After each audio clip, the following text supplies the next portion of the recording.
இன்றைய வசனம் சங்கீதம் 23ஆம் அதிகாரம் 1ஆம் வசனத்தில் இருந்து 6ஆம் வசனம் வரை. கர்த்தர் என் மேய்ப்பராயிருக்கிறார், நான் தாழ்ச்சி அடையேன். அவர் என்னை புல்லுள்ள இடங்களில் மேய்த்து அமர்ந்த தண்ணீர்கள் அண்டையில் என்னை கொண்டு போய் விடுகிறார். அவர் என் ஆத்துமாவை தேற்றி தம்முடைய நாமத்தின் நிமித்தம் என்னை நீதியின் பாதைகளில் நடத்துகிறார். நான் மரண இருளின் பள்ளத்தாக்கிலே நடந்தாலும் பொல்லாப்புக்கு பயப்படேன்.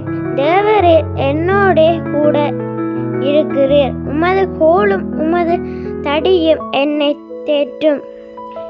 என் சத்துருக்களுக்கு முன்பாக நீர் எனக்கு ஒரு பந்தியை ஆயத்தப்படுத்தி என் தலையை எண்ணெயால் அபிஷேகம் பண்ணுகிறீர். என் பாத்திரம் நிரம்பி வழிகிறது. என் ஜீவனுள்ள நாளெல்லாம் நன்மையும் கிருபையும் என்னை தொடரும். நான் கர்த்தருடைய வீட்டிலே நீடித்த நாட்களாய் நிலைத்திருப்பேன். ஆமேன்.